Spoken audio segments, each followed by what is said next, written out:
Housing notice window go wari sana jaribaje Manipur ki sakna vice player Mohammad Nawaz ni ngasi se Mohammad Nawaz ta aina hangjaning je ngasi sana ga do ba haida ngasi ahing ngasi mukti na tre ngasi ahing sana ga do ba Spain amadi Argentina ge FIFA World Cup ki final match sigi analysis kamai lege match analysis adum haide support to boy na hajara ke analysis adum anima phajabadi haide final yoribani na World Cup ki aduna ai pambasu team anima pamjay adubu support ti Spain na tawjage asengbadi Portugal oibagi Messi su pambadi pame ko Messi su one of the best player in the world aduga Ronaldo di asengbadi pamjabani aduna si Spain doina support tawjarani Spain na khara phajaga do male aduna Spain doina support tawjage Ronaldo ki fan ayam bazina Argentina ki mayokta amasung Messi ki mayokta leibase sigi si kamai taw asengbadi mayokta leibadi na chade ai Messi ju pame adubu Spain na hena Lamine Yamal ju pamjai adugi Spain ne hena pamjawagi Spain support tawne Argentina pamjabdi na te pamjai aduga Messi ju dum pamjai adu aseng thamai seng support tawjabdi Ronaldo tawjabne aduga Messi pamde aduga Messi fajade haibadi na chade adum Messi ju pamjai magi match adum yengi howring match yam phajaba match am oine expect over aduga ikigi Lamine Yamal ga ngasagi Lionel Messi ani ga sanarakadouba mabani star player ani na sanarakadouba match da amana ikigi yamna senior player oidoini amana yamna nouriba ikigi player mo oidoini quite in however player mo oidoini ani sigi sanarakadouba match sigi chawko observation am thambiyo observation je final yorok bai se phagi de yorok na tre dana aduna moi ani tangi waju na taba haide player phaja ba to pa mayam ju yawri dana aduna moi gi mayam hard work tuna punna team moina sanaraga ani ma yawri ne ba phaja ba team mayam ju yawri ne adu mayam do karam maga moi bani team je yawri ni na yam nungai ne khalle final hai bi de dum tournament khuding gi final hai je loi phajai dana aduna yamna nungaiba tournament haide yamna nungaiba final ama oigani na khale hoi aduga ikhina Messi amadi Yamal gi mabani gi play si sum yengbada Yamal ji am na oirga ju chance yam create tawba amaru goal gi chance mayam je yam create tawba numba naha mu oi aduga Messi gi su last few match sing sidadi masu chance create tawba dana game changer mu oi aduga last few minutes ta take over Argentina hek torpagi maram je si kamai yingi aduga Yamal gi play khusana sidana kamai yingbi Yamal gisna sembode the individual oina aseng mayam unare ko hantaki hoi Yamal na maton ta chance create toba ngamba aduga maton ta scoring tawuju ngamjaba do Messi ju ngamde habna te Messi ju maton ta dung ngame adu but hantaki Argentina ke mangon da support haide Argentina gi sana mayam moya to player ga Argentina gi sana ba nata bagi type Messi gi sana bagi type to ba amuju yawe ba haide motivation do ma gi akoi lam gi sana jala kan akoi lam gi demakta thawai bo tharage na sanari nga tane ba aduna tabida Messi gi demakta sana bagi mawong amuju yawe ba moi gi lam gi plus Messi gi aduna adugi moi gi team unity do ubo da su yam nu ai jai haba magi surrounding na monda support to biriba adugi mahana dagi ti Messi ji dum one of the best player hain lejare na ma di to gida ngamba player ne hain ai gi wakhanda di ma ji mathang world cup to yaw ngam gidabagi mawong ju male ba haibudi yam phajana sanari ba Messi joji pho aduna amana young ne amana senior ore adu shu but khetna masa gi difference ai quality jo adum leibani na tongan no quality ni na adum team Argentina gi team na zoom am support to bi adu Spain gi mayam yauri ko Lamine Yamal katana te aduna anima yengboda nungai ni aduga team animok su horen ka adum kitang nungai na gari haini khara competitive oina sana ga do malen khanje yam nungai je am pajana observation CPV aduga Argentina ki oina mayam na maroin handa critic to bo area je hoju phobda Argentina na sanaraga laiba team mayam je final changbo phobda except semi final da England ga sanaba match natana atopa team mayamjedi underdog team ngaktan oina mayamna adumaina panai aduga masimakna Argentina da handaki sanariba World Cup sida achoba team sing big team sing ga thengnaraktabagi adugumba disadvantage kara thengnaraba yai haidana ngasigi match na mayamna panari sigi observation sida ekoi Nawaz ki opinion ni kai kamai lebi aside sing haibada football je asida team macha haiblaite achoba haiblaite ko nomo gi taru bodani hoi ring moi ngandagi sanar over ring moyam de pm ba ya adu moi ju World Cup qualify oraga lakpane yamna phajaba player team ngaktene sanagri do haibadi lamduna yamna footballing country ojedraga so sanagri ba match khadi de dum competitive oina moibu kitang wahal haidi yam laina ka gi dina haidi Argentina sa yam ba comeback lak khiba ngaktene moina goal charaga duna aruba araiba team je amtana oigi deba haibadi moigi country do footballing country ojedraga so aduna haidi football je haiba ngamde haitare mayamna dum haijara so team macha ga sanai jo dum tajai ko do jo haibadi football di kem khangba ngamde ko football matum tai haiduni aduna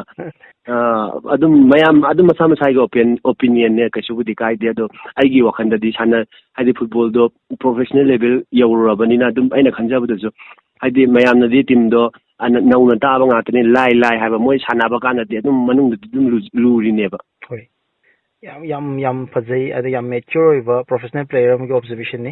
aduka handaki controversies mayam ama FIFA World Cup handaki 2026 ida thoi mamangi World Cup mayam du controversy mayam le jaba nate but handaki biggest controversy haragadi Egypt amade Argentina sanaki ba match ni sigi matang da ekogi mayamna Argentina da ekogi maro in referee ki side ke favors mayam ama leki haidana mayamna panaba sigi observation sidadi ekogi kai Nawaz ki kai mo legi sigi da de hoi ai match tu yeng ja howe ko ado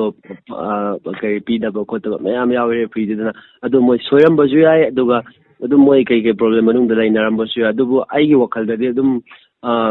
thamoi sing referee duna dum thamoi sing na khong do male mayam na de Argentina favor do haba aduga moi manung da kai laina bano kai no adu de ko ji u ba phang ban te khoi ba pan moi na khong podi matung ina favor to maung da u ba gi dum haina bane ba adu professional player ama oina hairaga di ai wakhanda di hoi asoi ba haibasi tambanga banate ko referee duna control di tawung ngam gidre duna mito ai jo Egypt support daw je ke duna mito adu ki better team kana oina Egypt yam tina phajana ai goal ani chala phauda haidi like karani ana dum like du aina haige budunga sa moigi andaki team unity se Argentina ge aduga moigi amaju yaure aduga never giving up mentality amako aduga moi last minute fo haidi 90 minute to whistle do khong dri fo moi best piraga haneba adu ama yamna tanzania oje ado ngasigi match sida Spain favor to we di habire adu Argentina ju yam defend tawraga di ekoi Nawaz yamna mature ina di haibi bako adu horing gi prediction je kamaina le match gi prediction amna thambiro goal je yamna di chana do mante final ni na do 2-1 adumaina Spain na kaga to mal 2-1 Spain na so idana kaga ni na adumaina thamjage that is the prediction of Mohammad Nawaz aduga aroi boina aina Nawaz gi message sam khakang Manipur miyam da thamanjaning mute handak se Manipur se football gi di Nawaz you're too popular here ko Manipur de dokki matik miyam jina football yamna angang mayam ama thola ka na goalkeeping tawning bagi maroi reason je UNDRS ko siamna ekoi India gi achowa platform da sanara ko Manipur miyam harau jaba nui uraga nuai jaba ekoi Manipur adugi crowd mayam amana noina thola kanda match amani ekoi local tournament sing da sanaba da mayam gi piriba response appreciation mayam da noina hena khangbi duni sigi matang sida yam laibak thiba je between the Ronaldo and Messi fans handak se even thang chinaba yotna kanaba jail yonaba mayam yaure handak sida adagi dan lekai da ball yengfam da khatnaba phunaba physical violence payam tawnaba je adum yawi aduga social media da ju netizens mayam amana personally target tawnaga head speech mayam am piba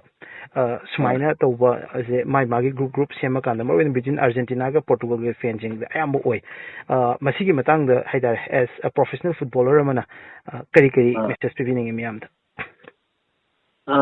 ꯀꯩꯁꯨꯕꯨꯗꯤ ꯌꯥꯝ ꯍꯥꯏꯅꯤꯡꯉꯥꯏ ꯂꯩꯇꯦꯀꯣ ꯁꯤꯗ ꯍꯣꯏ ꯃꯁꯥ ꯃꯁꯥꯒꯤ ꯄꯥꯝꯖꯔꯨꯕꯒꯤ ꯇꯧꯅꯕ ꯉꯥꯛꯇꯅꯦ ꯍꯥꯏꯗꯤ ꯑꯗꯨꯕꯨ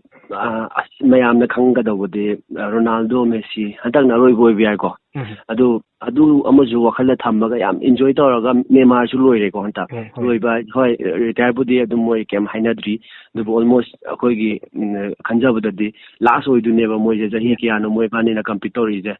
ꯆꯍꯤ 10ꯒꯤ ꯃꯊꯛꯇꯅꯦ ꯃꯣꯏꯅ ꯀꯝꯄꯤꯠ ꯇꯧꯔꯤꯁꯦ 10-15ꯕꯨ ꯑꯣꯏꯔꯝꯕ ꯌꯥꯏ ꯑꯗꯣ ꯍꯥꯏꯗꯤ ꯃꯣꯏꯕꯨ ꯋꯤꯠꯅꯦꯁ ꯇꯧꯕ ꯐꯪꯕ ꯍꯥꯏꯔꯤꯁꯦ ꯐꯨꯠꯕꯣꯜ ꯄ꯭ꯂꯦꯌꯔ ꯑꯃ ꯑꯣꯏꯅ ꯌꯥꯝꯅ ꯆꯥꯎꯊꯣꯛꯆꯅꯤꯡꯉꯥꯏ ꯌꯥꯝ ꯍꯔꯥꯎꯖꯅꯕ ꯍꯥꯏꯗꯤ ꯄꯦꯂꯦ ꯃꯥꯔꯥꯗꯣꯅꯥ ꯍꯣꯏꯗꯤ ꯑꯩꯈꯣꯏ ꯎꯕꯗꯤ ꯌꯥꯝ ꯐꯪꯖꯍꯧꯗ꯭ꯔꯤꯗꯅ ꯃꯣꯏꯒꯤ ꯚꯤꯗꯤꯑꯣ ꯃꯇꯦꯛ ꯎꯕ ꯅꯠꯇꯅ ꯑꯗꯨꯕꯨ ꯃꯣꯏ ꯑꯅꯤ one of the greatest football player in the world ꯍꯧꯖꯤꯛꯀꯤ ꯀꯔꯦꯟꯂꯤ ꯃꯣꯏ ꯑꯅꯤꯕꯨ ꯍꯥꯏꯗꯤ ꯋꯤꯠꯅꯦꯁ ꯇꯧꯕ ꯐꯪꯍꯧꯕꯁꯦ ꯃꯣꯏ ꯑꯅꯤꯒꯤ ꯃꯦꯠꯆ ꯌꯦꯡꯕ ꯐꯪꯍꯧꯕꯁꯦ ꯌꯥꯝꯅ ꯀꯩ ꯍꯥꯏꯅꯤ ꯂꯥꯏꯕꯛ ꯐꯥꯕ ꯍꯥꯏꯒꯗ꯭ꯔꯥ ꯑꯗꯨꯒ ꯑꯗꯨꯝ ꯍꯣꯏ ꯃꯣꯏꯕꯨ ꯌꯥꯝ ꯅꯨꯡꯁꯤꯖꯕꯒꯤ ꯑꯗꯨꯅꯦ one of the best player ꯑꯅꯤꯗꯨ ꯅꯨꯡꯁꯤꯖꯕꯒꯤ ꯃꯌꯥꯝꯅ ꯑꯗꯨ ꯈꯠꯅꯕ ꯆꯩꯅꯕ ꯃꯌꯥꯝꯁꯨ ꯌꯥꯎꯔꯤꯅꯦꯕ ꯑꯗꯨꯕꯨ ꯁꯞꯄꯣꯔꯠ ꯇꯧꯒꯗꯧꯅꯤ ꯍꯣꯏ ꯃꯣꯏꯒꯤꯗꯃꯛ ꯅꯨꯡꯁꯤꯃꯟꯕꯒꯤ ꯇꯧꯅꯔꯤ ꯉꯥꯛꯇꯅꯦꯕ ꯑꯗꯨꯕꯨ ꯋꯥꯈꯜ ꯈꯤꯇꯪ ꯈꯟꯊꯔꯒ ꯒ꯭ꯌꯥꯟ ꯇꯥꯅ ꯁꯞꯄꯣꯔꯠ ꯇꯧꯅꯔꯒ ꯈꯠꯅ ꯆꯩꯅꯕ ꯌꯥꯎꯗꯅ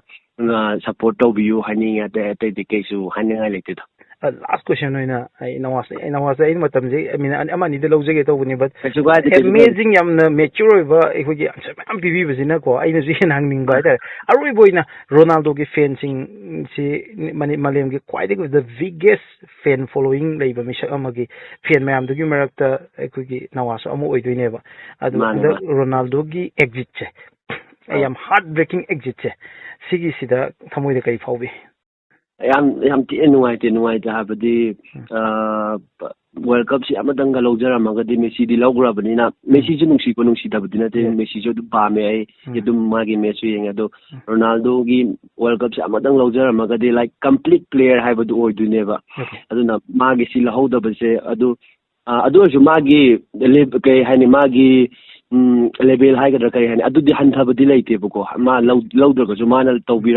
ꯇꯧꯔꯝꯃꯤꯕ ꯐꯨꯠꯕꯣꯜꯒꯤ ꯂꯝꯁꯤꯗ ꯃꯥꯅ ꯇꯧꯔꯝꯃꯤꯕ ꯑꯦꯆꯤꯞ ꯇꯧꯈꯤꯕ ꯃꯌꯥꯝꯁꯤꯗꯤ ꯑꯇꯣꯞꯄ ꯄ꯭ꯂꯦꯌꯔ ꯑꯃꯅ ꯂꯥꯛꯑꯒ ꯇꯧꯕ ꯉꯝꯒꯗꯧꯕꯁꯨ ꯃꯥꯟꯗ꯭ꯔꯦꯀꯣ ꯃꯦꯁꯤꯒ ꯃꯣꯏꯕꯥꯅꯤꯅ ꯇꯧꯔꯤꯁꯦ ꯃꯣꯁꯂꯤ ꯔꯣꯅꯥꯜꯗꯣ ꯑꯗꯣ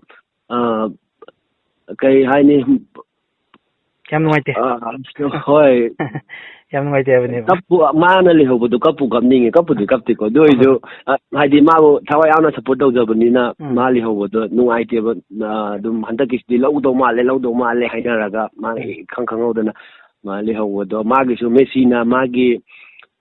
ꯄ꯭ꯂꯦꯌꯔꯈꯩꯅ ꯁꯞꯄꯣꯔꯠ ꯇꯧꯕꯤꯔꯤꯕ ꯃꯌꯥꯝ ꯑꯗꯨꯃꯥꯏꯅ ꯃꯥꯒꯤꯁꯨ ꯈꯤꯇꯪ 5-6 ꯈꯛꯇꯪ ꯇꯧꯔꯝꯕꯁꯨ ꯌꯥꯏꯀꯣ ꯃꯥꯏ ꯇꯤꯝꯃꯦꯠꯅ ꯑꯗꯨ ꯑꯣꯏꯔꯁꯨ ꯃꯦꯁꯤꯒꯤꯗꯤ ꯗꯥꯏꯔꯦꯛ ꯐꯣꯡꯅ ꯎꯏꯗꯅ ꯃꯥꯒꯤ ꯇꯧꯕꯤꯔꯤꯕ ꯃꯌꯥꯝ ꯁꯞꯄꯣꯔꯠ ꯇꯧꯕꯤꯔꯤꯕ ꯃꯌꯥꯝ ꯑꯗꯨ ꯃꯥꯒꯤ ꯑꯗꯨꯃꯥꯏꯅ ꯑꯗꯨ ꯔꯣꯅꯥꯜꯗꯣꯒꯤꯁꯨ ꯂꯩꯖꯔꯝꯃꯒꯗꯤ ꯍꯥꯏꯅ ꯈꯜꯂꯦ ꯑꯗꯨꯕꯨ ꯃꯔꯥꯏꯕꯛꯇ ꯇꯝꯃꯕꯅꯤꯅ ꯀꯔꯤ ꯎꯄꯥꯏ ꯂꯩ Okay. Yamna thamoidi yam nuaite aduni fen amage ado ai question amda hangningi aina manipurgi youngsters mayamgi namakta si question jina mamang da Nawaz aina khangjar pasu yam ngallingai matamdagi India da under 17 World Cup tawba matam adu mamang da aikogi world tour tawraga India gi ton ba country mayamgi team amga sanaba chatpagi madugi tour program mayam loina Nawaz adumaini yawkiba misa amakakni matamdagi yam ngallingai early matamdagi teenager matamdagi horga malemgi leading football teams mayam amaga sanardana aikogi adugi interaction moi mayam amaga kamai sanai khonai haibagi chapchaba experience phangaba and yamna hawina professional football player moina aikogi ISL daga yawroktana sumai tawrokta misa amakakni aduna chahi yam angang oitaragasu lot of experience mayam amalai even maduna ngang thorakpa haidorkudasu mami mayam tai ada India je karam kana World Cup yawgadagi habasine biggest questions now Uzbekistan World Cup yawre so India je kam matamda World Cup sanagadage matamdu de World Cup sana matamdu da koi Manipur da player khadi soidana ugane je koi expectation kai habini India adu question do thengnaba mina ju dum loi hange ko adi Manipur di football je loi pamna bani na adu ne noi India de karam kwan sana do ni India de karam kwan sana do India je karam kwan sana do ni haije matam ni changani ko se football je hojik loi develop donarabani na hojik ꯑꯅꯧꯕ ꯀꯩ ꯃꯌꯥꯝꯁꯨ ꯂꯥꯛꯑꯦꯗꯅ ꯐꯨꯠꯕꯣꯜꯒꯤ ꯑꯗꯨ ꯑꯩꯈꯣꯏ ꯏꯟꯗꯤꯌꯥꯁꯦ ꯑꯗꯨ ꯌꯧꯔꯛꯄ ꯅꯠꯇ꯭ꯔꯤ ꯑꯗꯨꯅ ꯑꯍꯥꯟꯕꯗꯗꯤ ꯑꯩꯗꯤ ꯒ꯭ꯔꯥꯁ ꯔꯨꯠꯁꯦ ꯐꯖꯅ ꯁꯦꯝꯍꯟꯅꯤꯡꯉꯦ ꯃꯣꯏ ꯖꯄꯥꯟꯗ ꯇꯧꯈꯤꯕ ꯃꯑꯣꯡꯗꯣ ꯖꯄꯥꯟꯗ ꯃꯣꯏꯅ ꯆꯍꯤ ꯀꯌꯥꯅꯣ ꯑꯗꯨ ꯁꯦꯡꯅꯗꯤ ꯈꯪꯖꯗ꯭ꯔꯦ ꯃꯣꯏꯅ ꯑꯉꯥꯡꯗ ꯁꯤꯅꯤꯌꯔꯗ ꯐꯣꯀꯁꯄꯨꯗꯤ ꯄꯤꯖꯔꯁꯨ ꯒ꯭ꯔꯥꯁ ꯔꯨꯠꯇꯒꯤ ꯁꯦꯝꯃꯒ ꯃꯣꯏꯅ ꯇꯧꯈꯤꯕ ꯃꯣꯏꯒꯤ ꯂꯝꯕꯤꯗꯣ ꯑꯗꯨ ꯐꯣꯂꯣ ꯇꯧꯍꯟꯅꯤꯡꯉꯦ ꯑꯗꯣ ꯏꯟꯗꯤꯌꯥꯁꯦ ꯑꯗꯨ ꯍꯧꯖꯤꯛꯀꯤ ꯑꯣꯏꯅꯗꯤ ꯑꯩꯈꯣꯏ ꯑꯗꯨꯒꯤ ꯃꯃꯤ ꯇꯥꯗ꯭ꯔꯤꯑꯕ ꯑꯗꯨꯒꯤ ꯒ꯭ꯔꯥꯁ ꯔꯨꯠ ꯑꯉꯥꯡ ꯁꯦꯝꯕ ꯈꯣꯠꯄ ꯍꯧꯖꯤꯛ ꯇꯧꯕꯗꯤ ꯇꯧꯏꯀꯣ ꯇꯧꯗꯦ ꯍꯥꯏꯕ ꯅꯠꯇꯦ ꯑꯗꯨꯕు ꯂꯥꯏꯛ ꯁꯤꯔꯤꯌꯁ ꯑꯣꯏꯔꯒ ꯑꯁꯤ ꯋꯥꯔꯜ ꯀꯞꯁꯦ ꯀꯥꯎꯗ ꯌꯥꯗꯦ ꯍꯥꯏꯔꯒ ꯑꯉꯥꯡ ꯁꯦꯝꯕ ꯈꯣꯠꯄ ꯑꯗꯨ ꯃꯇꯝꯗ ꯈꯤꯇꯪ ꯋꯥꯠꯄ ꯈꯜꯂꯦ ꯑꯗꯨ ꯅꯠꯇ꯭ꯔꯗꯤ ꯍꯧꯖꯤꯛ ꯑꯩꯈꯣꯏꯗꯀꯅꯥ ꯃꯤ ꯑꯃꯅ ꯂꯥꯛꯑꯒꯅ ꯑꯩꯅ ꯍꯧꯖꯤक ꯁꯨꯃꯥꯏꯅ ꯀꯥꯎꯔꯝꯕꯗꯣ ꯁꯨꯃꯥꯏꯅ ꯀꯥꯎ ꯍꯥꯏꯔ ꯁꯦꯝꯗꯣꯛꯄꯗꯣ ꯍꯧꯖꯤꯛꯇꯤ ꯋꯥꯅꯦꯕ ꯑꯩꯈꯣꯏꯗꯗꯤ ꯑꯗꯨꯅ ꯑꯩꯈꯣꯏꯗꯤ ꯑꯗꯨꯝ ꯄ꯭ꯔꯣꯐꯦꯁꯅꯦꯜ ꯁꯥꯟꯅꯖꯔꯒꯁꯨ ꯃꯄꯥꯟ ꯂꯝꯒꯤ ꯄ꯭ꯂꯦꯌꯔꯒꯩꯒ ꯀꯝꯄꯤꯇꯔ ꯌꯦꯡꯅꯔꯛꯄꯗꯗꯤ ꯌꯥꯝ ꯋꯥꯠꯂꯦꯕ ꯑꯩꯈꯣꯏꯅ ꯁꯨꯝ ꯄ꯭ꯔꯣꯐꯦꯁꯅꯦꯜ ꯁꯥꯟꯅꯔꯒꯁꯨ ꯍꯥꯏꯗꯤ ꯕꯦꯁꯤꯛꯇꯕꯨ ꯑꯣꯏꯔꯁꯨ ꯀꯩꯅꯣꯝꯗꯕꯨ ꯑꯣꯏꯔꯁꯨ ꯌꯥꯝꯅ ꯈꯦꯠꯅꯩꯌꯦꯕ ꯑꯗꯨꯅ ꯍꯧꯖꯤꯛ ꯑꯩꯈꯣꯏꯗ ꯐꯣꯀꯁ ꯇꯧꯕꯒꯤ ꯃꯍꯨꯠꯇ ꯒ꯭ꯔꯥꯁ ꯔꯨꯠꯁꯦ ꯁꯤꯗꯒꯤ ꯐꯖꯅ ꯐꯣꯀꯁ ꯇꯧꯔꯒ ꯄ꯭ꯂꯥꯅꯤꯡ ꯐꯖꯅ ꯇꯧꯕꯤꯔꯒꯗꯤ ꯍꯥꯏꯗꯤ ꯆꯍꯤ 20-30 ꯌꯥꯝꯃꯕꯗ ꯁꯤꯐꯥꯎꯗꯗꯤ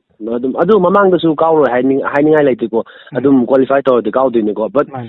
ꯑꯉꯥꯡꯁꯤꯡꯗꯨꯗ ꯐꯣꯀꯁ ꯇꯧꯔꯒꯗꯤ 20-30 ꯌꯔꯁꯇꯗꯤ ꯌꯥꯝꯅ ꯁꯥꯡꯉꯕꯗꯅꯤꯀꯣ ꯑꯩꯅ ꯍꯥꯏꯁꯦ ꯑꯗꯨꯝ ꯀꯥꯎꯕꯗꯤ ꯉꯝꯒꯅꯤꯅ ꯑꯩꯅ ꯊꯥꯖꯕꯗꯤ ꯂꯩꯌꯦ ꯍꯥꯏꯗꯤ ꯐꯥꯔꯁ ꯑꯩ ꯐꯣꯀꯁ ꯇꯧꯍꯟꯅꯤꯡꯉꯤꯁꯦ ꯏꯟꯐ꯭ꯔꯥꯁꯇ꯭ꯔꯛꯆꯔ ꯑꯦꯟ ꯒ꯭ꯔꯥꯁ ꯔꯨꯠꯁꯦ ꯑꯅꯤꯁꯦ ꯁꯤꯗ ꯐꯣꯀꯁ ꯇꯧꯔꯒꯗꯤ ꯌꯥꯝ ꯊꯨꯅ ꯀꯥꯎꯕ ꯉꯝꯒꯗ꯭ꯔꯥ ꯍꯥꯏꯅ ꯑꯩ ꯊꯥꯖꯕ ꯂꯩ